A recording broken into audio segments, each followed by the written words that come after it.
बिस्मिल्लाहिर्रहमानिर्रहीम, अस्सलाम वालेकुम। किसी भी किस्म का कौरमा बनाना हो, अब आपको पैकेट वाले मसाले इस्तेमाल करने की ज़रूरत महसूस नहीं होगी, क्योंकि आज मैं आपके साथ कौरमा मसाला बनाने की होममेड रेसिपी शेयर करने जा रही हूँ। इस मसाले को आप बहुत आसानी से घर के मसालों से बना के सेव कर सकते हैं और ज़रूरत पड़ने पर बआसानी इस्तेमाल कर सकते हैं। तो वीडियो को आपने एंड तक लाजमी देखना है। वीडियो अच्छी लगे तो प्यारा सा कमेंट, लाइक एंड शेयर ज़रूर कीजिएगा। चैनल पे नए हैं तो सब्सक्राइब करना ना भूलिएगा। कौरमा मसाला बनाने के लिए मैंने सबसे पहले 8 से 10 अदद साबुत लाल मिर्चें ले ली हैं। दालचीनी के 7 से 8 अदद छोटे टुकड़े ले लिए हैं।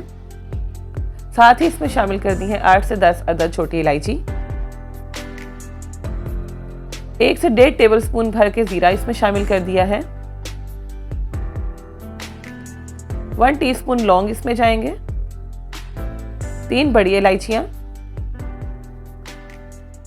साथ ही इसमें शामिल कर दूंगी 1 टीस्पून साबुत काली मिर्च। जावित्री का एक बड़ा टुकड़ा इसमें डाल देंगे और साथ इसमें जाएगी जायफल।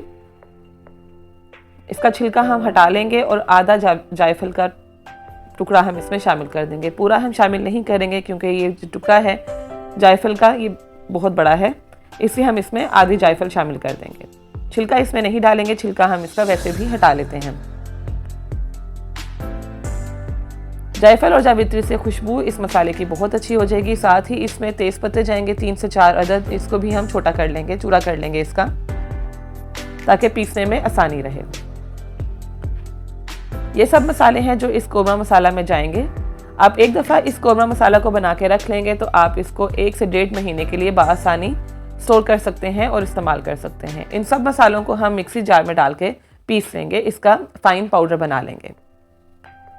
बिल्कुल देगी कौरमे की खुशबू आपके खानों में से आएगी अगर आप ये मसाला इस्तेमाल करेंगे।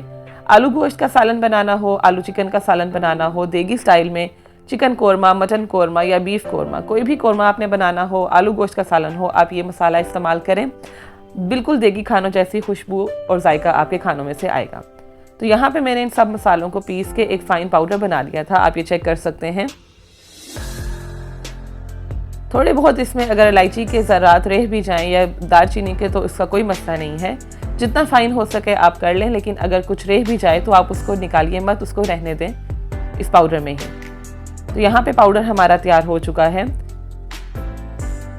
ज़रूर ये पाउडर बना के आप सेव कर लें। आगे ईद के मौके, बड़ी ईद का मौका है, तो इस तरह के मसाले अगर हम बना के रख लेंगे तो हमें बहुत आसानी रहेगी। पैकेट वाले मसालों से मैदे में जलन भी होती है और वो इतने सेहत के लिए अच्छे भी नहीं होते।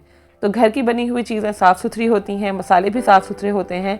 ज़रूर ये बना के रखें। ये जितना मसाला मैंने बनाया है इससे 3 से 4 सालन जो हैं वो बआसानी बन जाएंगे। तो आपको देगी कौरमा मसाला की होममेड रेसिपी कैसी लगी मुझे कमेंट बॉक्स में ज़रूर बताइएगा। मज़ीद इंशाल्लाह इस मसाले से जो रेसिपीज़ बनाऊँगी वो भी आपके साथ शेयर करूँगी। तो वीडियो अच्छी लगी हो तो वीडियो को लाइक एंड शेयर करना और चैनल को सब्सक्राइब करना ना भूलिएगा। आज के लिए बस इतना ही। अपना ढेर सारा ख्याल रखिएगा, दुआ में मुझे भी याद रखिएगा। मिलते हैं अगली रेसिपी के साथ, तब तक के लिए अल्लाह हाफ़िज़।